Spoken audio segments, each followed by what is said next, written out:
சொன்னால்தான் இவரின் அருமை இந்த உலகுக்கு புரியும். இவர் பாரதிக்கு இணையானவர், மகாத்மா காந்திக்கு உறுதுணையானவர். இவர் பெற்ற பேரு யாரும் பெறவில்லை. நம்மவர்களை இவர்கள் இருட்டடிப்பு செய்துவிட்டு அடிக்கிறாங்க. கொள்ளையோ கொள்ள. பாரதி பேறு பெற்றார். அவர் பார்ப்பன வம்சம். இவர் இந்த பாரதத்துக்கே சோறு இட்ட வம்சம். நம் இனத்தில் ஆயிரம் ஆயிரம் தியாகிகள் உண்டு. அவர்களை எல்லாம் மறைத்துவிட்டு இவரையாவது விட்டு வைத்தார்களே, அதுவரை நிம்மதி.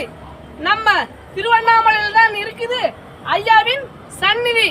இந்நாளிலாவது அனைவரும் வாருங்கள்.